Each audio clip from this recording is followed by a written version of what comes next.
Bienvenue sur DMG TV, les histoires mystiques. Tu es nouveau sur la chaîne, n'oublie pas de t'abonner, de laisser un commentaire, de liker et de partager. Tu veux raconter une histoire? Il y a un numéro à l'écran sur le plus 237 655 81 90 17. Envoie ton histoire et on va jouer sur YouTube, Facebook et TikTok. On poste 6 histoires tous les jours sur YouTube, la chaîne c'est DMG TV. Ce qu'on fait c'est pour sensibiliser, donc s'il vous plaît, toujours laissez un like, commenter, partager. Même si tu n'as rien à dire en commentaire, tu peux quand même dire merci pour l'histoire. Et si tu veux t'adresser à quelqu'un en particulier, tu peux dire peut-être histoire 1, voilà ce qu'il faut faire, ou alors poser ta question directement après avoir le H1 que tu vas écrire, ou alors H2 pour dire histoire 2, voici. Donc, laissez un commentaire, partagez, comme d'habitude. On va commencer avec la première histoire. Salut DMG, j'espère que vous allez bien. Je salue les abonnés, partagez, likez, tout et tout. Aujourd'hui, je vais vous raconter l'histoire du l'oncle de ma voisine. Je vivais dans une cour en 2015 avec une voisine que j'avais. Elle avait son petit foyer, tout et tout, tandis que moi, j'étais seule dans un petit entrecouché, un semblant de studio. Donc, elle et moi, on s'est vite attachés. Vu qu'on faisait les marchés, l'orodou, tout et tout. Elle vendait les poissons, tout et tout. Moi aussi, j'avais la possibilité de vendre les chocolats, les débardais, tout ce qu'il fallait, hommes, les petits trucs. Et puis, je partais dans les hôpitaux et vendre. Donc, c'est comme ça, le mois, nous sommes devenus des amis. On partait vendre, on partait ensemble. Donc, elle avait un oncle qui venait chaque mercredi. Et ce oncle-là, il m'a adopté comme sa nièce. C'est-à-dire, chaque mercredi, quand il quittait au village, il venait. Ce même oncle-là m'apportait souvent les ignames, il m'apportait des maniocs, la viande de brousse, tout ce qu'il fallait. Ce qu'il envoyait à sa nièce, il partageait, il me donnait aussi. S'il envoyait de la goutte, il m'envoyait aussi de la goutte. S'il envoyait 10 ignames, il m'envoyait aussi 10 ignames. Il m'avait adopté. Donc, chaque fête aussi, nous aussi, on pensait à lui. Ou qu'on avait la possibilité, qu'elle parte au village, on pensait à lui. Mais je vous dis que ce oncle-là, il n'avait pas de femme, il n'avait pas d'enfant.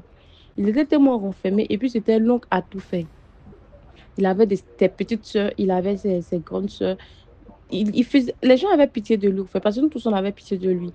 Quand tu imagines quelqu'un qui est dans la trentaine, qui n'a pas d'enfant ni de femme, quand tu lui dis, tonton, je veux manger la mangue et tout, il va aller recueillir en brousse.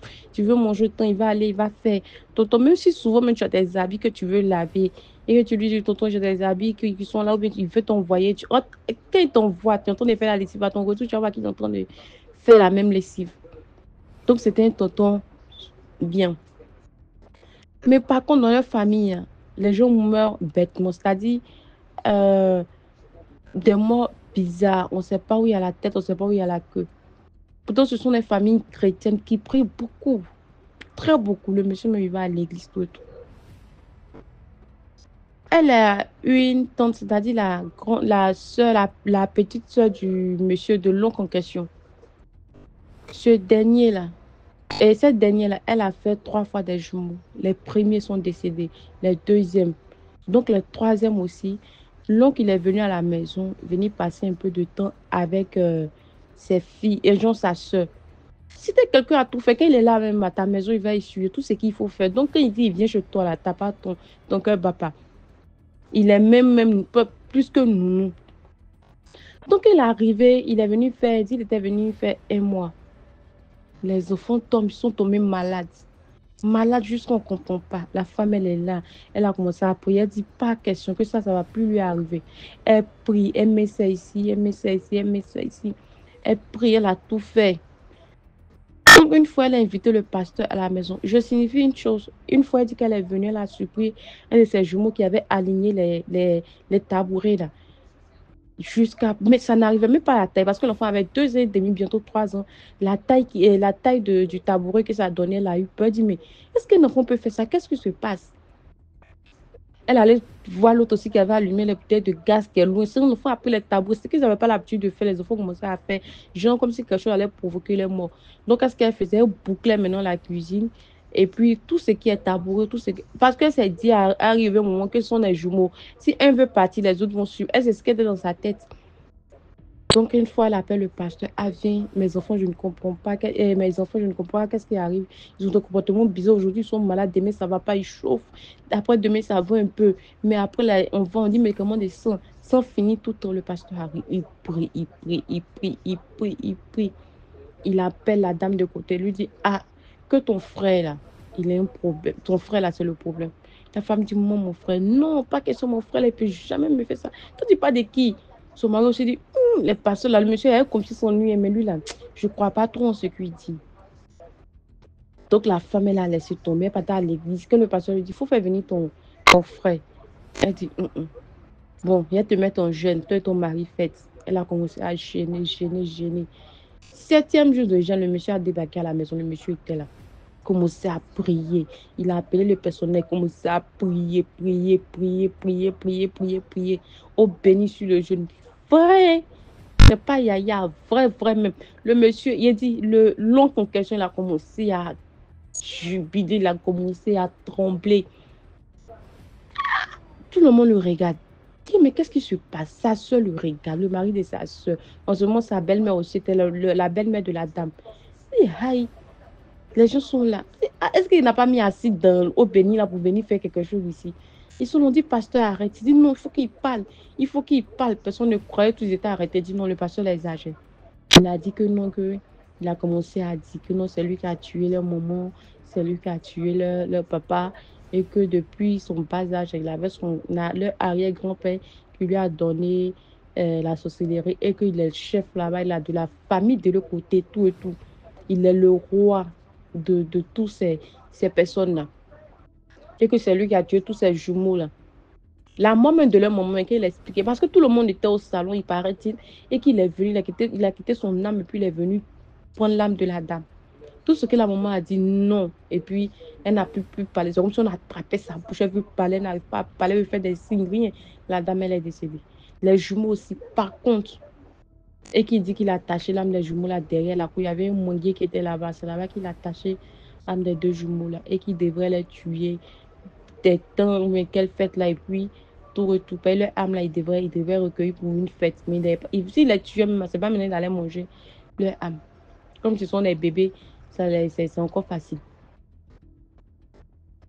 Tout le monde était stupéfait. On appelle la famille, si on appelle. Moi qui m'ont dit non, ça là c'est fou. Pawani dit, mais quoi, pas, c'est monsieur Père dit, ma chérie, on dit, moi j'ai peur. Faut partir, après tu m'appelles, tu me donnes les informations. Elle a pris sa route, elle est partie. Vrai, tout était vrai. Qu'est-ce qu'on fait? Sa famille, les moments, tout ce qu'il a fait. Dans le village, il a fait tellement de dégâts que personne ne veut le voir là-bas. Tout ce qu'il a confessé, là, il dit, si c'est pas bon. Il couche avec femme des gens. Il est devenu mari de nuit. Il couche avec femme des gens. Même garçon, il dit, il prend son derrière souvent. Souvent, ils ont les loups coco là. Il dit, c'est lui qui prend. Les étoiles des gens, il dit, hein, il y a un caillou devant la cour où les enfants se lavent là. C'est là-bas, il a mis intelligence de d'autres personnes, espoir de d'autres personnes. Il y a un caillou toujours dans le village où les enfants, il a mis tout, c'est-à-dire la chance. D'autres sont sous là, juste, il dit, c'est là-bas, il a fermé les yeux, il a pris la santé, il l'a mis là-bas. On dit, ah, ils vont l'envoyer au village, il va aller enlever tout ce qu'il faut enlever. Mais par contre, ils vont le délivrer. Ils l'ont envoyé dans le camp de prière. Je vous dis que le pasteur est obligé de le libérer, tellement c'est fort. Prière sur prière. La femme du pasteur fait son bissap, il transforme tout en sang. On fait prière tellement pour lui, là, c'est dit, on ne pouvait rien faire. Voilà, prière sur prière. Ça m'a, ses soeurs ont dit, ah, que le pasteur ne veut plus de lui. Donc, on va l'envoyer au village. Mais comme souvent, on traite les sorciers en pays à Caen, là, dans la bourse, là, ils vont faire, comment on appelle, entre coucher pour lui. Il va vivre dans la bourse même là-bas. Là, il va aller rester là-bas parce qu'il ne veut plus rester en vie. Mais par contre, il n'a qu'à aller libérer. Mais je vous dis que jusqu'à actuellement, le monsieur là, il continue ses actes. Il continue ses actes. Il n'a pas délivré. Hein. C'est sûr qu'il ne doit pas se marier, tout ce qu'il a dit là. Enfin, ici, il enlève à lui, il meurt. Donc, il n'a pas fait là. Il a dit qu'il a fait 12 jours, mais il n'a pas fait. À chaque fois qu'ils vont dans les prières, là, mais chose bizarre, c'est tellement bizarre que les gens continuent d'avoir pitié de lui. Et quand tu regardes son modèle là, toi, tu te dis, ah, lui, là, mais est-ce qu'il est vraiment sorcier? Est-ce qu'ils n'ont pas menti sur lui? Les gens continuent de préparer, puis lui, on voit ça dans la bourse là-bas, quand il a besoin de d'autres choses. Mais vu que lui-même, il maîtrise son champ, on lui a pas arraché. On dit, ah, c'est pour toi, tu peux prendre. Dans le même champ, il avait enterré des trucs qu'il ne fallait pas. J'ai un pasteur qui allait, le même pasteur, Il est allé là-bas, il allait déterrer des choses. Il a vieilli maintenant, ça peut faire maintenant un truc de combien de temps. Mais le monsieur est encore en vie. Parce qu'il est le chef et puis il est le roi là-bas. Donc c'est pour vous dire que c'est pas quelqu'un qui est méchant dans la vraie vie qui est forcément sorcier. Il y a des gens là, quand tu les vois là, tu te dis, oh, ils sont trop catholiques. Pourtant, en réalité, tout ce que je peux dire, on ne sait pas qui est son sorcier. Priez. Mettez tout en prière, que ce soit ton frère, que ce soit ta soeur. Il ne faut pas sous-estimer quelqu'un. Priez, priez, priez. Combattez tout le monde. Appelez le nom de tous vos parents. C'est-à-dire quand vous priez là, vous dites Tandinao, Kwasio, Kwame, vous priez, puis vous invoquez tous les noms. Pour que le feu, si jamais il y a un dedans là, pour que le feu puisse agir en ta faveur. Donc, c'était mon histoire. Il y a encore 3 autres histoires à vous raconter. Encore plus. Au revoir. Merci beaucoup pour l'histoire. Maintenant, on passe à la deuxième histoire. Bonjour DMG TV, bonsoir. Ça dépendra à l'heure à laquelle vous allez écouter mon message. Voilà, je viens vous raconter l'histoire de ma copine qui vit avec Indies. Un jour donc, comme les autres, voilà, un jour comme les autres, je vaguais à mes occupations, j'étais assise. Après ça, je prends mon téléphone, je constate que ma copine m'a appelé 4 fois. Et suite à ça, elle m'a laissé un voice, deux voice, oui, depuis de 3 à 5 minutes et tout. Lorsque je vais écouter le premier voice, je vois directement son appel, je prends, elle est en larmes, elle pleure. Je me dis que, mais qu'est-ce qui ne va pas? Raconte-moi. Elle me dit, ça ne va pas, qu'elle est foutue, elle ne sait pas quoi faire. Bon, du coup, j'ai dit, bon, je vais prendre exemple Nadège. Je dis, Nadège, vas-y, raconte-moi qu'est-ce qui ne va pas. Elle me dit, Charlotte, actuellement, c'est compliqué chez moi. J'ai dit, c'est quoi? Elle dit, elle n'arrive pas à respirer. Bon, moi, je lui fais donc comprendre, peut-être, ça arrive, sûrement, c'est le stress. Je vis un stress parce que parfois aussi, moi, ça m'arrive, donc je respire un peu plus vite et ça me fait souvent des battements. Elle me dit, non, ce n'est pas ça. J'ai dit, mais attends. Elle me dit, laisse, je te raconte. Elle me dit, ça fait déjà 2 jours qu'elle sent ce mouvement-là. Donc, genre, elle respire plus vite et son cœur se met à battre comme si elle avait peur. Elle est effrayée et tout. Et quand elle fait ça, elle rétrécit à l'intérieur. Genre, elle devient merde. Et elle perd des kilos parce que moi, je connais, c'est quelqu'un qui est un peu, elle a la chair, quoi. Donc, elle perd des kilos. Et moi, je dis, bon, peut-être voilà, on n'a pas encore ça, quoi. Je m'ai oublié, désolée. Mais je lui demande d'aller à l'hôpital. Elle me dit, non, ce n'est pas ça. J'ai dit, mais c'est comment? Elle dit, parce qu'elle a parlé, elle s'est renseignée autour d'elle. On lui a fait comprendre que ce sont des jeans. J'ai dit, des jeans comment?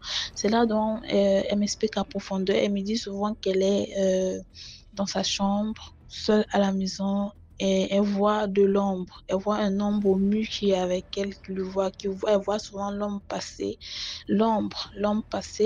et elle a peur. Elle a peur et elle me dit que quand ça fait ça, donc à l'intérieur de son corps, elle devient petite et rien ne marche dans sa vie. Et que aussi, bon, elle m'a raconté tas de choses dont je ne veux pas trop entrer dans les détails, mais je veux juste te donner la partie essentielle. Bon, elle me dit, quand ça fait ça, souvent qu'elle passe se laver, souvent elle voit un homme près d'elle, un ombre près ombre, bon, désolée, elle voit un ombre près d'elle.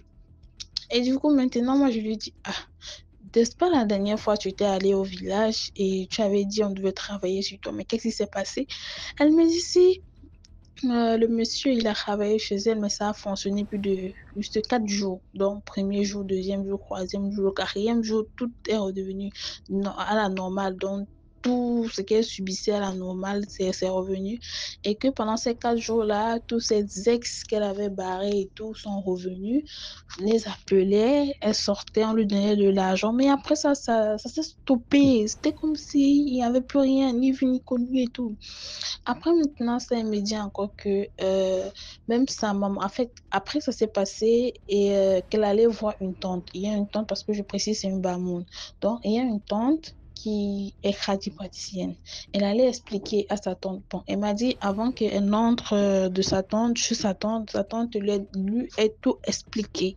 Lui a dit ce qu'elle vit et tout. Et suite à cela, sa tante lui a fait comprendre que même en relation, c'est pourquoi même tes relations ne durent jamais. Et ça, c'est vrai, ces relations ne durent jamais. Soit on va toujours la tromper, soit l'homme ne va pas la prendre au sérieux, soit on va la maltraiter. Donc, ces relations, c'est elle le force. Non, c'est toujours elle qui force. Mais pourtant, quand l'homme, il aime vraiment, et c'est une bonne fille, mais que quand les hommes lui regardent, ce n'est pas elle dont elle est agressive, elle devient donc elle dit c'est le jeans au fait qui fait ça.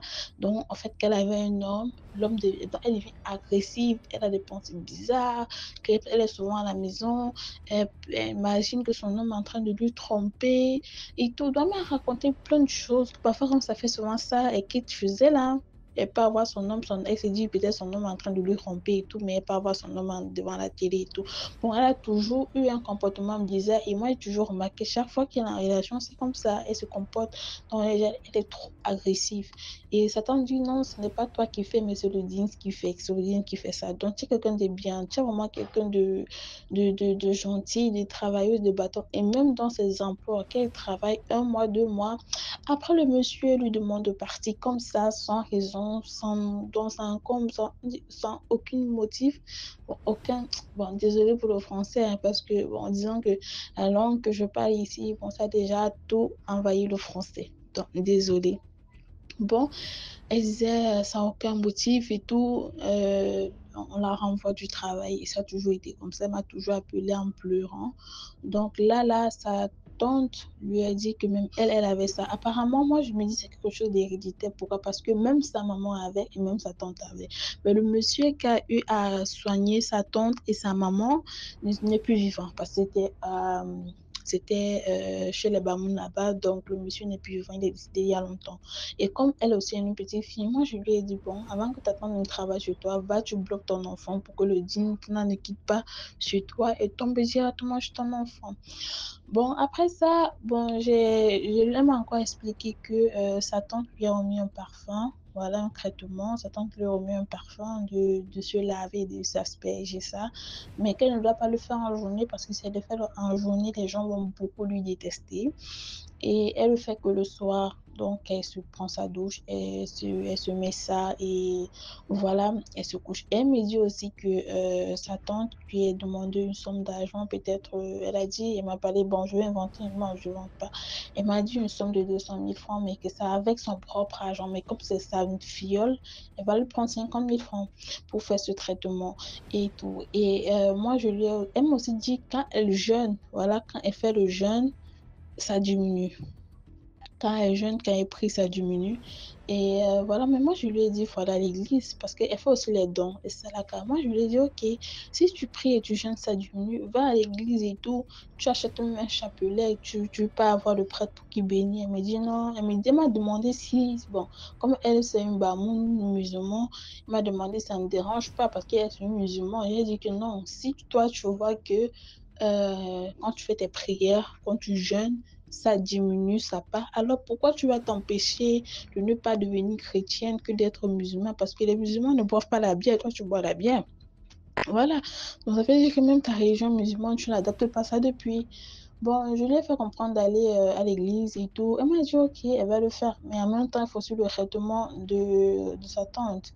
Donc, c'est comme ça, nous cherchons encore plus de solutions parce que s'il y a quelqu'un, je me demande si vraiment, s'il y a quelqu'un qui peut réellement l'aider parce que je ne sais pas si j'ai bien expliqué, mais la situation est un peu critique. Mais s'il y a quelqu'un qui peut l'aider, retirer ce jeans dans elle parce qu'on lui fait comprendre que le jeans, elle vit avec ça depuis l'âge de 9 ans, depuis qu'elle a fait la rencontre d'un Camerounais. Bon, c'est une Camerounaise, mais je dis d'un homme Camerounais et qui a bousillé sa vie à l'âge de 9 ans. C'est depuis là que même son premier enfant qu'elle a eu à perdre, elle ne devait pas normalement perdre à l'âge de 15 ans. Voilà, donc du coup, c'est l'histoire. Et s'il y a quelqu'un vraiment qui peut l'aider, s'il vous plaît, n'hésitez pas de mettre en commentaire pour que nous puissions trouver une solution vraiment à elle. Parce qu'elle a dit sa tante, bon, elle n'est pas sûre hein, par rapport sur le côté de sa tante. Voilà, on veut vraiment une solution. Merci, bisous. N'hésitez pas de liker, de partager et de commenter. Merci beaucoup pour l'histoire. Maintenant, on passe à la troisième histoire. Bonjour DMGTV, bonjour à la famille DMGTV. Plus de bénédictions sur nous tous, la famille. Partageons, likons et puis commentons. La famille, je viens ici vous raconter une histoire. C'est en fait une histoire qui m'a été racontée par ma copine du Kenya. Elle dit que c'est sa cousine qui vivait dans l'immeuble où s'est passé l'événement qui lui a raconté la chose. Alors, qu'est-ce qui se passe? Dans son immeuble, il y avait une maman là, c'était une couturière. En fait, le terme couturière n'est même pas approprié pour cette dame-là parce que Cette jeune dame, c'était le style, tu lui apportes ton tissu et ton modèle, mais elle te regarde, elle utilise ta physionomie, elle te dessine. Si tu lui fais confiance, elle pouvait te proposer un autre modèle qui, après couture finie, mais tu allais ressembler à une reine africaine. Alors voilà comment ces deux dames-là, étant donné qu'elles vivaient dans le même immeuble, elles s'étaient prises d'amitié. Et cette maman-là avait un atelier dans un marché. Elle vivait là avec son partenaire, Moses. Il n'était pas marié légalement, ils allaient bientôt se marier, son partenaire Moses. Et elle venait de faire un petit garçon. La maman, la cousine dit alors que ces deux-là, comment ils s'étaient rencontrés, c'était justement à travers le boulot de couturière de la dame, parce que Moses, lui, vendait les pièces détachées, les accessoires pour les machines à coudre, dont les moteurs, les aiguilles, les différents trucs comme ça, les différents trucs, les pédales et tout ça. Alors, voilà que un jour, c'est en fait l'interphone. Ça va commencer avec le gardien. Le gardien, lui, l'appelle avec l'interphone dans l'appartement de Moses pour lui dire qu'il y a la famille de madame qui est là en bas. Lui, alors, il répond, il était quand même étonné. Comment ça, la famille? Parce qu'il n'avait jamais rencontré un membre de sa famille. Comment ça, la famille de madame? Quand il descend, les gens lui disent que non, nous sommes sa famille. Nous avons entendu dire qu'elle est ici, elle vit avec vous. Il dit oui, effectivement, mais elle n'est pas là pour le moment. Elle avait des commandes à terminer. Elle est partie. Ok, pas de problème. Quand est-ce qu'on peut venir? Il se donne rendez-vous et ils échangent le numéro de téléphone. Mais le monsieur dit que s'il vous plaît, hein, c'est préférable que vous m'appelez au téléphone. On verra si elle, parce qu'elle travaille beaucoup, elle travaille énormément, elle n'est presque jamais à la maison. Donc, c'est mieux, on s'entend au téléphone. Mais le monsieur lui disait ça pourquoi? Parce qu'en fait, il n'était pas sûr que Merci allait vouloir rencontrer ces gens-là. Parce que Merci lui avait raconté comment qu'elle avait souffert. En fait, ses parents avaient décédé très tôt. Ils n'avaient pas pu se marier parce que la famille du monsieur ne voulait pas que leur frère épouse la maman de Merci. Donc, ils étaient tous les deux morts au cours d'un accident de voiture. Et c'est ainsi que le frère du père de Merci était rapidement venu récupérer la petite, disant, promettant à la grande famille qu'il allait prendre soin d'elle. Mais non, en fait, la fille avait connu l'esclavage chez lui. Heureusement que plus la fille a grandi dans les 16-17 ans, il y avait une tante qui avait pu l'arracher de la maison de cet oncle-là, sous menace bien sûr. Et c'est cette tante-là qui avait alors finalement envoyé Merci faire formation de couture.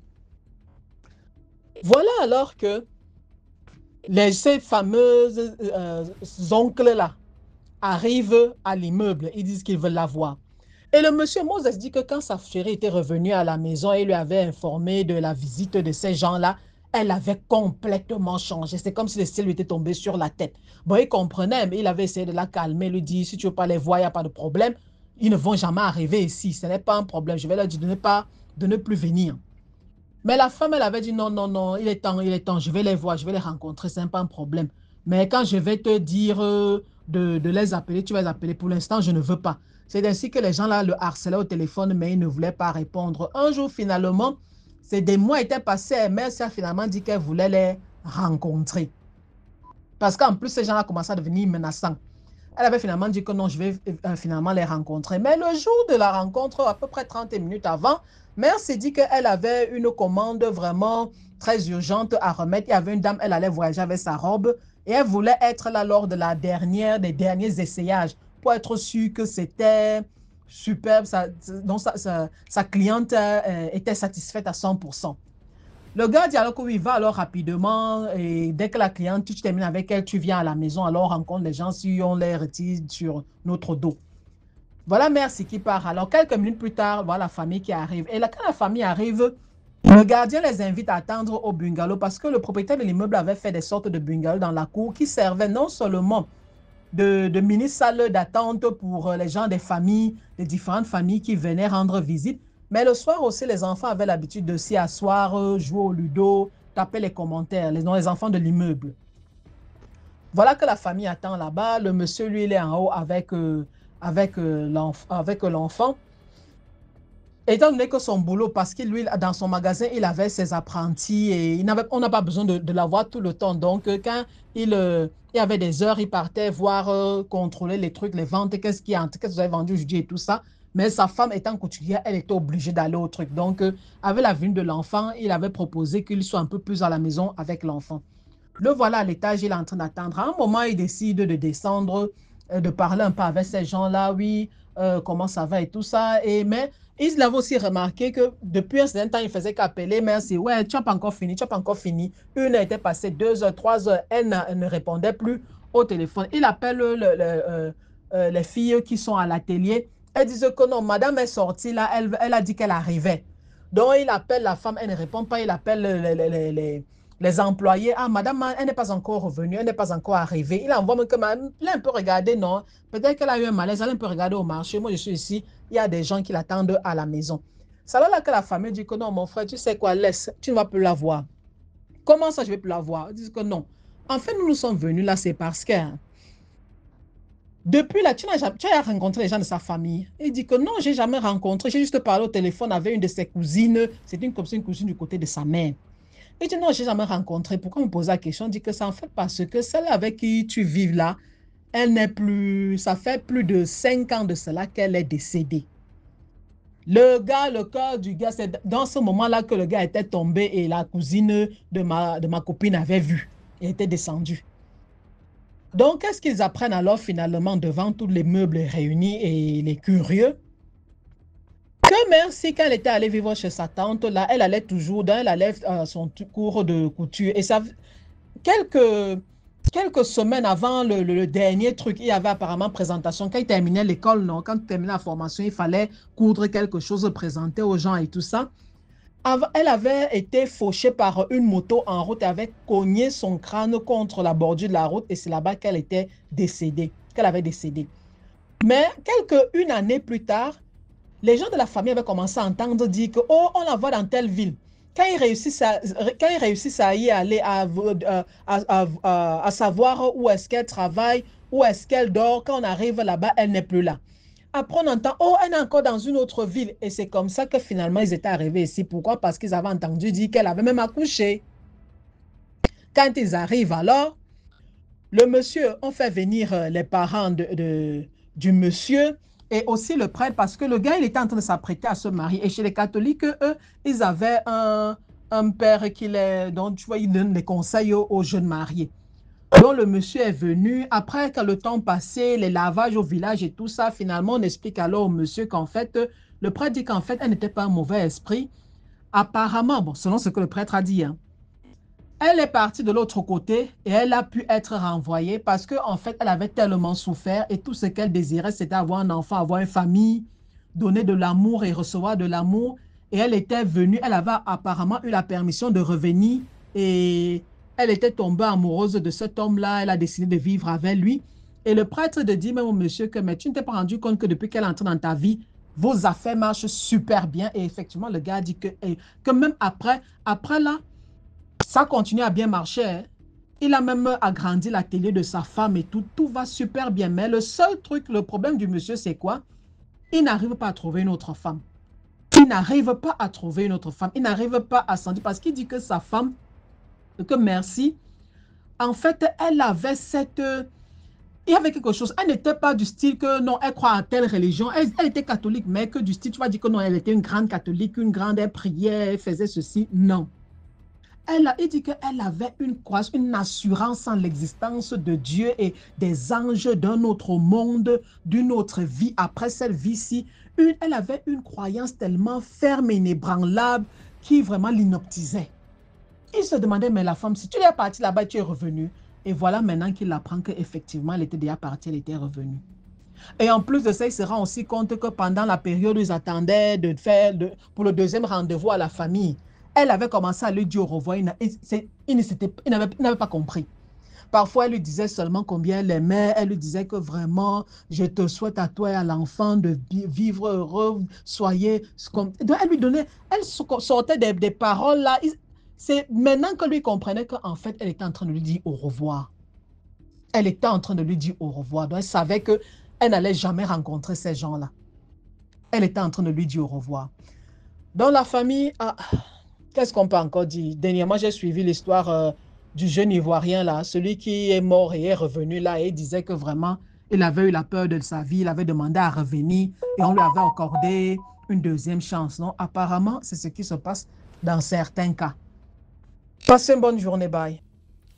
Merci beaucoup pour l'histoire. Maintenant, on passe à la quatrième histoire. Bonjour DMGTV, bonjour à la famille DMGTV. Plus de bénédictions sur nous tous, la famille. Partageons, likons et puis commentons. La famille, je viens ici raconter une histoire. C'est une histoire qui concerne un jeune Nigérian de la diaspora. Et avant cela, si vous me permettez, salutations respectueuses à tous les initiés. Monsieur l'homme de l'homme, tonton Alex, sagesse de Paul, Zéla Panthère, c'est encore qui citoyenne africaine, les mamans du Gabon, de la Côte d'Ivoire, Zaïre et tous les autres pays africains, des îles aussi. Salutations respectueuses à vous tous. Je viens ici raconter alors l'histoire de ce jeune Nigérien. Disons qu'on va l'appeler Brian. Brian, lui, il vit en Angleterre. Il a terminé ses études, il travaille déjà. Ses parents qui étaient repartis pour l'Afrique lui conseillent alors de ne pas se perdre dans l'exubérance des premiers salaires et tout, d'aller rapidement. Donc après un certain temps, quand il était déjà éligible, il est allé s'enregistrer pour avoir sa propre maison. Là, il vivait dans la maison de ses parents. Il voulait sa propre maison. Donc, à travers la banque, ils ont fait un plan de paiement échelonné et tous ces trucs-là. Des années plus tard, il dit alors que sa cousine devait se marier. Et elle avait décidé d'aller d'abord au pays. Son mari était un Anglais. Elle avait décidé de rentrer au pays pour le mariage traditionnel et religieux et revenir en Angleterre avec son mari pour qu'il fasse le certificat, donc la mairie. À cette période-là, étant donné que lui, il précisait vraiment qu'il n'était pas d'une famille, ils n'ont pas faim dans leur famille. Donc, ça veut dire que les cousins, les cousines, jusqu'au deuxième degré même, donc tout le monde est vraiment à l'aise. Ceux qui sont au Nigeria sont même encore plus à l'aise que ceux qui sont même à l'étranger. Alors, il dit à cette période-là, à l'occasion du mariage de la cousine, vous savez comment ça se passe, on envoie, ok, toi tu apportes telle chose, toi tu apportes telle chose, vu que généralement on a l'impression qu'à l'étranger on trouve certains articles, surtout vestimentaires et tout ça, découpe le mariage à meilleur prix et de meilleure qualité. Lui, à un moment, il s'était rendu compte en faisant ses comptes qu'il allait être vraiment très très juste parce que déjà il avait son appartement dans la maison qu'il était déjà en train de payer. Et il fallait aussi participer, et il fallait aussi les dépenses personnelles, parce que quand tu arrives au Nigeria, il y a la famille du village qui vient, il y a tout ce beau monde-là, et puis tu vas peut-être vouloir acheter des trucs. Et donc, ce n'est pas très évident d'y aller comme ça et ne pas dépenser. Il en a parlé à ses parents, et ses parents alors lui ont conseillé de rester plutôt en Angleterre. Donc, tu envoies ton argent, on fait ce qu'on a à faire ici, et tu participes, et tu assisteras au mariage à la mairie là-bas. Donc, il n'y a pas de problème, tu peux toujours rester en Angleterre. Mais ceux qui sont en train de venir des États-Unis, de la France, de l'Allemagne et tout ça, bon, eux, ils vont venir au pays. Mais toi, tu es sur place. Donc, on va trouver quoi dire à la famille ici. Toi, arrange-toi déjà avec ta cousine là-bas avant qu'elle ne descende. Et c'est ce qu'il a fait. Après le mariage de la famille, c'est là que la sorcellerie commence. L'un de ses meilleurs cousins directs, commence à le vilipender dans toute la famille. Oh, le chien là, est-ce qu'on peut compter sur le gars là? Tu fais des plans avec lui, il ne vient pas, ça veut dire quoi? Mais le gars le vilipendait d'une façon. Ce sont les cousins d'autres qui rentrent en chemin vers l'Europe, l'Amérique ou l'Europe et tout ça. La période dit que, mais gars, Joe, c'est comment entre toi et l'autre? Je crois que vous entendiez bien. Et le gars était étonné parce que justement, au cours de la préparation du mariage, c'était H24 avec lui au téléphone. Il allait parfois dans les grands centres commerciaux, dont les malls. Là-bas au Nigeria, quand il voyait de belles chemises, ah, regarde un peu, j'ai acheté la chemise, si Joe, regarde la chaussure, si je vais acheter ça, gars, on va faire mal. Quand vous allez descendre là, ce sera grave. On va faire ceci, on va faire cela. Il faisait des plans. Oh, il y a un nouvel endroit là, ça s'appelle, ben, c'est quoi, Beach, on va aller là-bas. Il y a une nouvelle discothèque, il y a un nouvel club à tel endroit, il y a un truc au-dessus au sommet d'un immeuble, là, c'est juste VIP, on va y aller. Donc mais le gars se disait, ok, est-ce que c'est juste parce que je ne suis plus revenu au pays que le gars est en train de me traiter de tous les noms d'oiseaux et des reptiles comme ça? Quand est-ce que la vérité éclate? Quelques semaines plus tard, il entend dire qu'un de ses cousins qui était venu des États-Unis était gravement malade au pays. Il avait même dû annuler, repousser son voyage. Il était gravement malade.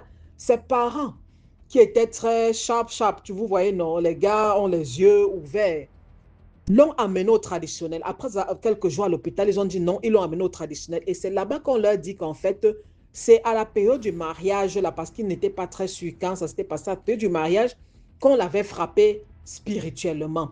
Pourquoi? Parce que l'un des cousins de la famille était dans quelque chose d'étrange et il fallait qu'il fasse ce sacrifice. Et le medicine man de dit alors qu'en fait, si ce cousin-là était même encore vivant, c'est parce que ce n'était pas lui le premier sacrifice. Le premier sacrifice, c'était un autre qui n'a plus voyagé. Si celui-là était venu, on l'aurait frappé et quand il serait rentré en Angleterre, il serait décédé. On n'allait pas, il n'y aurait pas eu de traces et tout ça. Donc, c'est parce que celui-là n'était pas venu. Donc, ça veut dire que c'est de Brian dont on parlait. C'est parce que lui n'a pas voyagé que le gars a dû frapper celui qui était malade, là, celui des États-Unis. Et le voilà qui était en train d'être détruit petit à petit. Heureusement, les gars là se sont concentrés, ils l'ont soigné. Mais Brian dit quand même que son cousin là, il est rentré aux États-Unis, mais il est un peu maladif là. Sa santé n'est plus comme c'était avant, à cause de ce qui lui était arrivé. Donc il a des petits trucs, des petits bobos de temps en temps. Donc voilà alors comment Brian apprend qu'en fait, son cousin qui était H24 au téléphone avec lui tout le temps là, était plutôt en train de l'appeler, viens vite, parce que le gars l'avait déjà placé sur la liste. Sur sa liste, et il était prioritaire apparemment. Donc la famille, c'est juste pour dire, quel que soit l'endroit où nous partons, faisons attention, surtout quand peut-être de la diaspora, nous voulons arriver au pays.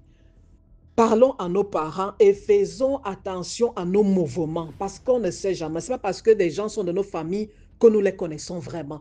Ce n'est pas parce que nous avons peut-être grandi avec certaines personnes que nous avons l'impression qu'ils sont les mêmes que nous avons laissés. Vous avez compris. Et je vais alors vous confier quelque chose. Je connais toujours une situation comme ça de deux jeunes qui ont été frappés. Ils étaient allés à la veillée de leur cousin. C'est là-bas que la personne qui avait déjà tué leur cousin, qui assistait au truc, les avait aussi marqués pour le prochain sacrifice. Et heureusement aussi que dans leur famille, il y avait un voyant qui avait rapidement alerté. Il avait rapidement alerté la famille que non, vous deux là, il y a qu'un truc. Et on avait retiré. Et quand la personne avait expliqué c'était quoi, au pied de l'autre, on avait enfoncé un piquet. On avait enfoncé un piquet. La personne commençait à y avoir mal petit à petit. L'autre, on avait attaché un truc au niveau de la gorge et on lui avait aussi enfoncé un piquet. Donc, ça veut dire que tu parlais avec la personne, tu n'entendais plus bien sa voix. Parfois, la voix partait. Tu demandais, mais attends, c'est quoi? Tu as un problème? Pourquoi tu me parles? Papa, lève le ton, non. C'est comme si, comme s'il avait l'angine. Mais ce n'était pas vraiment l'angine. On l'avait comme ça marqué et on était en train de le prendre petit à petit. Dans la famille, restons en prière. Restons en prière et en alerte. Bye. Merci beaucoup pour l'histoire. Maintenant, on passe à la 5e histoire. Bonsoir mon frère, comment vas-tu? Tu vas bien, j'espère. Moi, je suis ivoirienne, mais je vis dans un pays maghrébien. Je ne suis pas au pays pour le moment. J'ai l'habitude d'écouter les histoires. Donc aujourd'hui, j'aimerais vous raconter mon histoire. Je suis une jeune fille de 26 ans. Je ne vais pas trop vous donner les détails pour pas que, parce qu'on est beaucoup, je pense que mes parents ont l'habitude de vous suivre aussi. Mais ça m'arrange parce que je veux expliquer mon histoire. Parce que ça, si je parle à la famille, ça va devenir une dispute, tout, dont j'ai l'occasion de beaucoup m'exprimer ici pour dire à des gens souvent de faire très attention. Lorsqu'on dit à quelqu'un que méfie-toi de cette personne, fais ton effort de te méfier de cette personne. Bon, bref, moi, à l'époque, je me rappelle que j'avais au moins 18 ans, 19 ans, comme ça. Et quand on était petite, il y avait mes tontons, avec mes tantes qui ont l'habitude de dire que la grande sœur à grand-mère était une sorcière, qui était une sorcière, qu'elle n'était pas bien, on cas s'est méfié d'elle, nanani, nanana. Mais moi, j'ai toujours refusé. J'ai toujours refusé. J'ai dit non, que c'est une très bonne personne. Moi, je ne peux pas me méfier d'elle. Elle venait, on lui faisait des massages aux pieds, on la nattait. Tu sais, quand les vieilles personnes ont des cheveux blonds sur la tête, souvent, là, on enlevait les cheveux blancs qui étaient sur sa tête, souvent, on riait. Elle m'aimait beaucoup. Moi aussi, je l'aimais beaucoup. Souvent, même si je ne la vois pas comme ça, je n'arrivais pas à dormir. Et il y a quelque chose qui allait se passer et tout allait s'arrêter comme ça. Un jour, je me rappelle à l'époque, quand j'ai pris ma première grossesse, j'étais enceinte. Mais en ce moment même, on ne sentait pas que j'étais enceinte. On ne sentait pas, personne ne savait que j'étais enceinte. Donc c'est comme ça, on a décidé, comme c'était la fête, j'ai décidé de sortir avec mon papa pour aller la saluer, pour aller la voir au village. Et quand on est arrivé, j'avais porté une robe, même qu'on ne sentait même pas que j'étais enceinte en fait. J'avais porté une robe parce que la grossesse était à 2 mois, presque 3 mois comme ça. Donc dès qu'elle m'a vue, ma maman m'a dit, méfie-toi, arriver dans ce village-là, arriver là-bas, ne laisse pas quelqu'un toucher ton ventre. Et si tu veux la saluer, salue-la, mais ne la laisse pas toucher ton ventre. J'ai dit, oh, j'ai compris, ma maman, j'ai pris ça comme ça, la légère, facilement, je l'ai laissé. Je n'ai pas écouté ma maman en question, en fait, parce que je me suis dit, peut-être, comme les gens ont l'habitude de dire que c'est une sorcière, donc peut-être ma maman aussi veut me dire que c'est une sorcière, donc moi, je n'ai pas écouté. Franchement dit, je n'ai pas écouté ma mère. Donc, c'est comme ça, je suis partie. En ce moment, je vous dis qu'il était 20h. En ce moment, il était 20h, donc, je suis partie, j'ai salué, j'ai donné ma main. Mais elle n'a pas pris ma main. Quand j'ai donné ma main, la première des choses qu'elle a pu faire, c'est de toucher mon ventre. La première des choses, c'est de toucher mon ventre. Elle a touché mon ventre, elle dit, toi, tu es enceinte. Je vous assure, dès qu'elle a touché mon ventre, j'ai ressenti, moi, je ne croyais pas ce que les autres disaient. Je me disais que non, c'est une vieille, ils veulent l'attaquer, ils veulent parler mal d'eux. Moi, j'ai ressenti quelque chose. J'ai ressenti des frissons. Je ne me sentais pas à l'aise. Je me dis, c'était comme si quelqu'un vient de m'arracher quelque chose. Donc, quelques minutes, pourtant, on était parti dormir dans ce village, on était allé dormir. Mais dès qu'elle a fait ce geste-là, quelques minutes après, je dis à mon père que moi, je ne veux plus rester là. Il dit, pourquoi? Je dis, non, moi, je ne veux plus rester, je veux me retourner. Il dit, mais tu m'as forcé, tu m'as dit, allons-y, on va les saluer. Mais pourquoi tu veux te retourner? Je dis, non, non, non, non, moi, je ne veux plus rester là. Et j'ai beaucoup insisté. Il était en ce moment 21h, ils ne m'ont pas dit non, mais il est 21h, tu sais qu'aller là, c'est la fête, on ne va pas gagner un véhicule pour se retourner. Il dit non, partons, on va gagner. En ce moment, il était avec ses amis, il dit ok, attends, je vais aller faire un coucou à mes amis, je vais causer un peu avec eux, comme c'est la fête, et après on va partir. Je te parle qu'il était au moins il était minuit. Donc, j'ai dit à mon papa dit, mais il est déjà minuit, restons. J'ai dit, non, papa, moi, je ne veux pas rester, je ne me sens plus là, je ne veux pas rester. Il dit, mais qu'est-ce qui se passe? Il dit, non, moi, je ne veux pas rester là, je ne veux pas.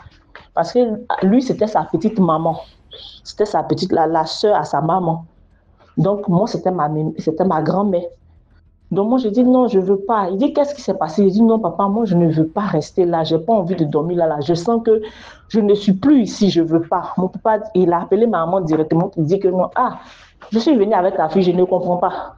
Elle était d'accord de rester, mais totalement, elle a changé d'idée. Elle ne veut plus rester là. Qu'est-ce que je fais? Maman dit, si elle te dit, elle ne veut pas rester là, c'est qu'elle ne veut pas rester là. Prends-la, vous allez partir. Et on a eu un mini-car. Le mini-car a dit, où vous partez directement, moi je n'arrive pas là, mais moi je vais descendre dans un autre village. Je serai dans un autre village, c'est là que je vais descendre, que je vais garer. Mon père a dit, ok, comme j'ai un ami qui est là-bas, donc allons-y alors, on va dormir là-bas et le lendemain on va partir. Et c'est comme ça, j'ai dormi, on a pris le car, on est arrivé, j'ai dormi et j'ai expliqué la situation à mon papa que voilà ça, mais il y a quelque chose qui me disait, qui me retirait, qui me dit, quitte là, ne reste pas là, quitte là, ne reste pas là. Il dit, ok, que tu n'as jamais fait ça auparavant, donc je ne pourrais pas te forcer de rester. Ça va aller, que c'est rien, peut-être, bon, comme ce sont les vieilles personnes, elle a senti que j'étais enceinte, parce qu'il y a d'autres aussi, là, on voit, donc, même si tu n'as pas dit à quelqu'un que tu es enceinte, on le sait déjà que tu es enceinte. Moi, je t'assure que je sais ce que je ressentais ce jour. Je sais. Parce que la personne, en fait, je ne me suis jamais méfiée d'elle. J'ai toujours aimé cette vieille-là. Je l'ai toujours aimée. Mais ce jour-là, je sais ce que moi j'ai ressenti en moi. J'étais la seule à savoir ce que je ressentais ce jour. 2 jours après, j'ai commencé à saigner. J'ai commencé à saigner. J'ai dit à une de mes soeurs que, quand une femme est enceinte, puisque c'est ma première grossesse, est-ce que la femme enceinte saigne si sa grossesse? Elle dit oui, que parfois ça arrive. J'ai dit, ok, donc c'est pas un problème. Mais je vous assure, le 1er janvier, c'était le 31 janvier à 23 heures, j'ai commencé à avoir les piquements au ventre. Ces gens, je sentais comme si quelqu'un me piquait au ventre. J'ai eu très mal parce que ce jour, j'étais habillée en tout blanc. J'ai enlevé mon guim. Je me suis dit peut-être c'est le guim de taille haute que j'avais porté qui me faisait ça. J'ai enlevé le guim, mais rien. J'étais tellement mal. Je suis sortie à 1h du matin puisque j'étais avec mes copines, j'étais allée chauffer. J'étais obligée de laisser mes camarades pour repartir à la maison. Et on était dans un petit village, voilà. Un petit village, donc ça trouvait que les médecins sont allés fêter avec les familles aussi. C'était allé fêter. Donc on ne pouvait pas. J'étais là à la maison, je me lamentais. C'est comme si quelqu'un prenait quelque chose, en train de me piquer. Je disais à ma maman que mon ventre me pique, il y a quelque chose qui ne va pas avec mon ventre. Maman, il y a quelque chose. Maman dit, mais ça, qu'est-ce qui se passe? Ma mère voulait devenir folle. Elle a commencé à pleurer. Pour dire, je t'avais dit, j'ai senti ça, je t'avais dit que non. Ne laisse pas quelqu'un toucher ton ventre. J'ai dit, maman, je n'ai pas vu venir. Franchement, je ne l'ai pas vu venir. Je n'ai pas vu venir. Laisse, maman, je n'ai pas vu venir. Donc, le fait que quand quelqu'un parle dans mes oreilles, ça m'énervait parce que je souffrais. On dirait comme si j'allais mourir. Je souffrais ce jour-là. Et Dieu a fait grâce le lendemain, le 2, parce que le 1er, ça a continué. Le 2, on était jusqu'à la douleur a continué jusqu'à le 2, parce que le 1er, l'enfant, il a perdu la grossesse même à la maison chez moi. Puisqu'il n'y avait pas d'hôpital, c'était fermé, donc j'ai perdu la grossesse chez moi à la maison. Et le 2, on est parti à l'hôpital. Le médecin me dit que non, lui, il ne sait pas qu'est-ce qui est arrivé. Tant, je n'étais pas malade, tout. Bref, on a laissé tomber. Mais depuis ce jour-là, je vous assure que je me suis méfiée. Je me suis vraiment méfiée. J'ai pris mes distances envers ma grand-mère chérie que j'aimais très bien avant. Je me suis méfiée d'elle. Et j'ai préféré parce que j'ai dit à ma maman, voilà, je t'ai parlé, des gens t'ont parlé, tu n'as pas voulu écouter, tu as dit c'est une vieille, on ne peut pas traiter quelqu'un de sorcière comme ça, tu cherchais une preuve, non? Tu as eu la preuve que tu cherchais. J'ai dit, ok, pas de souci, j'ai compris, mais j'ai compris la leçon. Donc bref, donc la partie même où j'allais même dire, voilà, donc ce que les gens disaient, c'était vrai, c'était 2 ans, oui, 2 ans après. 2 ans après, j'étais allée chez moi-même, ma propre grand-mère, la mère à mon papa. J'étais allée chez ma propre grand-mère et j'étais allée passer des congés là-bas, j'étais allée en vacances. Et elle aussi, elle est allée chez son frère.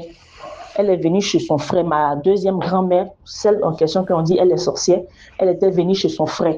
Maintenant, j'avais une nièce à moi, directement une cousine à moi, qui était là-bas aussi, parce qu'elle est descendue chez moi, ma cousine en fait.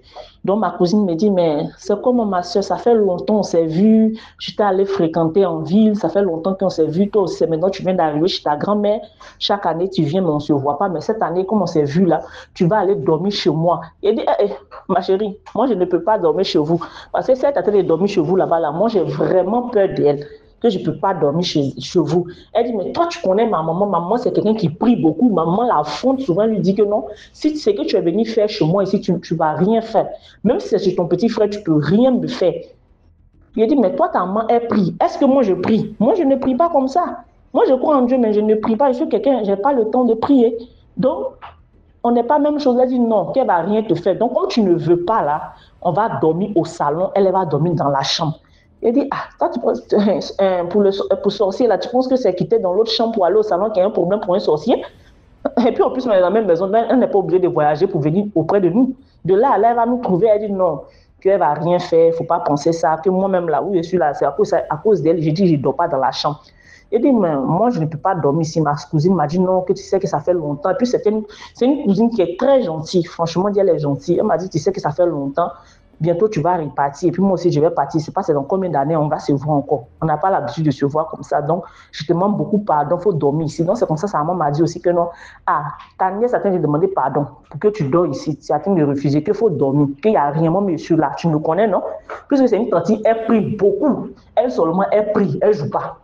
Que tu me connais, non? Moi, je suis là, et puis quelqu'un va vous faire du mal. Non. Que ce qu'elle est venue faire là, ça ne va pas marcher. Mais comme c'est la soeur à mon mari, là, donc je ne peux rien faire. Je ne peux pas parler, donc, mais moi, ce qu'il peut faire, il peut prier sur moi et dire, ah, ok, il n'y a pas de souci, je vais dormir, pas de problème, je vais dormir. Mais, moi-même, quand je parle, j'ai la chair de poule. On était venus, elle est vite rentrée avant nous, la vieille est vite rentrée avant nous. Nous, on était couchés au salon, on a posé notre natte au salon. On a fait le coin, on va dormir auprès de la douche, tout. On s'est couché, puisque c'était une villa. On s'est couché au salon tranquillement.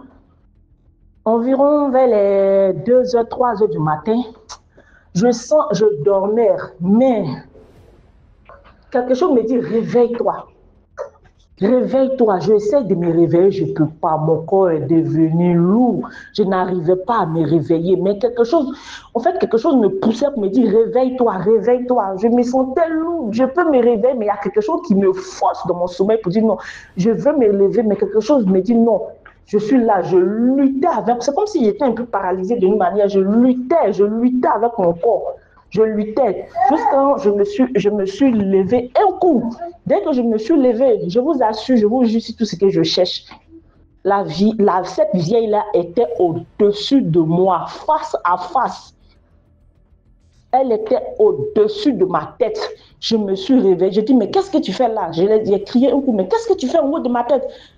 Elle me dit non, que je cherchais un chargeur. Je dis, mais tu cherches chargeur à quelle heure? J'ai pris mon téléphone directement. Parce que moi, j'avais un Android dans ma main. J'ai pris mon téléphone directement, je regarde. Il était 3h du matin. Et quelqu'un dit, mais à 3h du matin, tu cherches un chargeur?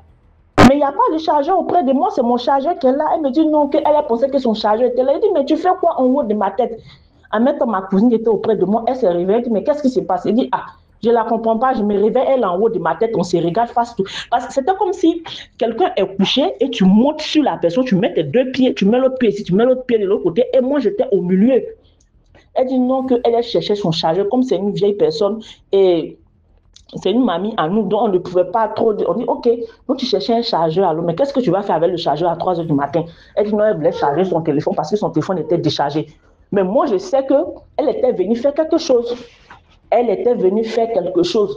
Je n'ai pas pu dormir. J'étais là. Je suis rentrée un coup dans la douche. J'ai commencé à transpirer. Cette nuit-là, j'ai commencé à transpirer. J'ai eu peur. J'ai plus dormi, en fait. J'ai dit, mais qu'est-ce qui s'est passé? Qu'est-ce que cette vieille-là m'a fait? Est-ce qu'elle a réussi à faire ce qu'elle voulait faire? Ou bien, qu'est-ce qui s'est passé alors? Donc, je ne pouvais pas dormir. J'étais traumatisée. J'étais au salon. Je marchais. Je marche, je parle. Ma cousine me dit non, que ne t'inquiète pas, si tu as pu te réveiller, c'est qu'elle n'a pas pu faire ce qu'elle voulait te faire. Elle n'a pas pu terminer ce qu'elle te faisait quelque chose, mais peut-être elle n'a pas pu terminer. L'Esprit de Dieu t'a réveillé parce que tu ne voulais pas te réveiller, mais tu t'es réveillé subitement un coup dans ton sommeil. C'est qu'elle n'a pas pu faire ce qu'elle est venue faire. Donc, il ne faut pas t'inquiéter, il faut dormir. Monsieur, je t'assure, je n'ai pas pu dormir. Je me suis levée, j'ai commencé à parler, j'ai parlé seul, prier. Je suis là, j'ai dit, mais qu'est-ce qui m'arrive? Ma maman m'avait prévenu. On m'a dit, il ne faut pas y aller rester dans le même coin avec elle. Je n'ai pas écouté. Genre, je me suis mis à pleurer parce que je suis une jeune fille. Je ne sais pas qu'est-ce qu'elle m'a fait jusqu'à aujourd'hui. Je ne sais pas si elle m'a fait quelque chose, si elle n'a pas pu faire quelque chose, je ne sais pas. J'ai eu la peur, mais je vous assure que cette vieille-là, moi, elle n'en s'entend pas. Mais quand même, moi, je ne l'ai pas fait savoir qu'à cause de ce qui s'est passé là, que moi, je suis fâchée contre elle, mais il y a quelque chose. Quand je la vois, je la salue. Mais quand souvent, elle veut me décourager, elle me dit non, ma petite soeur est plus intelligente que moi, je suis bête, je suis pas. Elle cherche toujours les mots pour me décourager. Donc, c'est que moi, j'aimerais dire aujourd'hui à mes frères et sœurs qui m'écoutent, qui vous écoutent aussi, que souvent, c'est très important de se méfier des gens. C'est très important de se méfier. Lorsque tu arrives dans un coin ou bien lorsque tu es dans une famille, on te dit, lui là, méfie-toi de lui, c'est un sorcier. Ça ne veut pas dire peut-être c'est un sorcier, peut-être aussi c'est pas un sorcier, mais prends tes précautions, ne dis pas non, comme il m'a rien fait, c'est pas un sorcier, donc je vais me lancer dedans. Non. Tu prends tes précautions, c'est ce que moi je n'avais pas compris parce que toujours on dit les sorcières, j'ai dit mais pourquoi vous jugez les gens sans les connaître? Mais moi-même j'ai vu là, c'est qu'elle a voulu me montrer, moi-même je me suis éloignée, mais je la déteste pas, mais je me suis éloignée pour prendre soin de moi parce que c'est que moi j'ai vu là, il n'y a pas quelqu'un maintenant qui va venir me rencontrer pour dire que non ma soeur, ou bien ma petite soeur, la vieille là c'est une sorcière parce qu'elle m'a déjà montré quelque chose que moi j'ai eu peur. Donc, merci beaucoup pour ce que vous faites. Continuez comme ça de travailler parce que il y a d'autres qui n'arrivent pas à expliquer ce qui se passe, mais à travers vous, ils arrivent à expliquer les histoires. Donc, merci beaucoup. Merci beaucoup pour l'histoire. Maintenant, on passe à la 6e histoire. Bonsoir, DMG TV. Bonsoir, la famille. Comment vous allez? J'espère que vous vous portez bien. Alors, ce soir, je vais raconter une histoire qui m'a été contée par mon père. Mon père dit avant, lorsqu'il commençait à travailler à la HBCI, il avait son collègue qui était comme pour lui un petit frère, un meilleur ami. Ils partageaient tout ensemble. Cet ami-là, il habitait à Koumansi. Koumansi, c'est Abidjan. C'est un quartier d'Abidjan. Et cet ami-là, il était de l'ethnie Atié. Il était Atié. Il a rencontré une femme à Abidjan, une jeune fille à Abidjan avec qui il s'est mis en ménage. Ils ont eu 2 enfants. Ça fait 8 ans, la femme n'est pas allée au village. Aucun de ses parents n'est venu aussi les voir. Et un jour comme ça, la femme était allée au marché. Elle était nourrice en ce moment-là. Ils avaient 2 enfants même. Et la femme a laissé son enfant à son mari. C'était un samedi. Le samedi, les banquiers ne travaillaient pas à l'époque. Et donc, elle a laissé son nouveau-né là, de 4 mois, avec son mari et sa servante. Elle est allée faire le marché. Quelque temps après, il y a un papa qui est venu avec 2 jeunes hommes. Ils disent que ils sont les parents de la femme du monsieur là. Et le monsieur les a reçus très bien, puisque c'est son beau là. Il dit à papa, depuis monsieur Marie, vous n'êtes pas venu, vous n'êtes jamais venu ici, tout ça. Donc, il les a bien reçus. Il dit, mais le vieux dit, et ta femme? Ma femme est partie au marché. Ma femme est partie au marché patienter, elle va venir. Et donc, le monsieur, il a attendu. Le vieux, il a attendu avec les 2 jeunes hommes là. La femme ne venait pas. Puis, la servante était au dehors en train de mettre les habits sur le séchoir. Et c'est comme ça la femme arrivait. Sa patronne, quoi, était en train d'arriver. Elle est partie prendre le seau du marché. Ah, tantine, ton papa est quitté au village, il est venu avec 2 de tes frères. Il dit, ah bon, d'accord, j'arrive. J'arrive, je vais acheter quelque chose dans la boutique. Et c'est comme ça la femme a disparu. Ils attendent, la femme ne vient pas. Ils savent la servante a préparé le foutu, tout ça. Et le vieux là, le beau-père en question, il dit non, je ne mange pas. Non, il n'a pas mangé. Le mari a mangé tranquille avec la servante, tout ça, avec le petit, le premier né là, il avait, je crois, 5 ans. Donc la femme a mangé tout et tout. Puis la femme ne vient pas. Son mari dit, mais c'est bizarre. Elle a duré là-bas. Elle était dans la boutique depuis là, elle n'est pas encore venue. Et ça, son beau-père dit, ah, je suis venu vous parler même. Je dis, ah bon, il y a un problème. Le beau-père dit, oui. Cette fille-là, qui est ta femme là, la fille là, elle a fait 10 ans, elle est décédée. Et nous, on a appris qu'elle était à Abidjan. C'est pourquoi maintenant on voulait voir, mais vérifier de nous. Je dis, c'est vraiment, c'est ce que les gens racontent, c'est vraiment la vérité. Et à ma grande surprise, je vois sa photo est là, sur son portrait est là, sur le mur du salon. Vraiment, c'est ma fille. Elle est décédée. Le monsieur a dit, non, tu racontes quoi même? Ma femme avec qui je vis depuis là, vous venez me raconter les bêtises. Voici nos 2 enfants, vous dites quoi? D'ici, je t'assure, le mari dit c'est faux. Je ne vais pas croire aux bêtises comme ça. Vous êtes venu voir ma femme, vous raconter les bêtises. Monsieur dit, si tu veux là, on va aller dans notre village à l'épée. Tu vas vérifier ce qu'on est en train de... tu vas vérifier ce qu'on est en train de te raconter là. Comme il se faisait tard, le monsieur a fait dormir le mari a fait dormir le beau-père, plus les deux jeunes hommes. Et matin, bonne heure. Et la nuit même, toute la nuit, hein, la femme n'est pas venue. Le monsieur a commencé à douter. Ah, ce que les gens disent là, peut-être c'est la vérité. Hein, que ma femme n'a jamais fait chose pareille, aller comme ça et puis rester là-bas. C'est pas possible. Et le matin, ils sont partis. Ils sont partis à l'épée. Arrivés là-bas, ils sont partis. Tout le village était là, la famille était là, ça pleurait, tout et tout. Ils sont partis montrer la tombe de la femme là, à son mari. Et son mari, il était tout dépassé. Il est parti, il est retourné à Abidjan. Quand il est retourné à Abidjan, il a dit que c'est le monsieur là, c'est le vieux là qui a pris sa femme, il raconte sa vie. Que même s'il est revenant ou pas, il vivait tranquillement avec sa femme.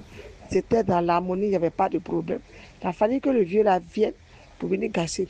Et le vieux là, après, il passait nos jours qu'il veut récupérer les enfants. Le monsieur dit non, il ne peut pas donner mes enfants. À cause de toi, ma femme est partie. Puis tu me racontes quoi? Même si vous dites que les révérends tout pas là, on était ici, on vivait dans l'harmonie. Qui vous a dit de quitter au village pour venir? C'est à cause de vous, ma femme est partie. Je ne veux même pas vous voir ici pour réclamer quoi que ce soit. Et alors, c'est l'histoire là que mon père m'a racontée. Et voilà, c'est tout. Donc, partagez, likez, commentez. Et puis, bon, quant à la morale, c'est vous-même qui allez en tirer une leçon. Moi, je ne sais pas ce que je vais dire comme morale. C'était tout pour cette histoire. Merci beaucoup. Merci pour ce concept qui nous permet vraiment je sais pas, de raconter nos vécus et que certaines personnes aussi vont en tirer des leçons. Merci encore et puis bon, voilà, à la prochaine dans une autre histoire. Merci beaucoup pour l'histoire. Voilà, c'était tout pour aujourd'hui. J'espère que tu as aimé la vidéo d'aujourd'hui. Sinon, laisse un commentaire, like, partage. Si tu n'es pas encore abonné, abonne-toi. On se prend demain 12h pour une nouvelle vidéo. Ciao.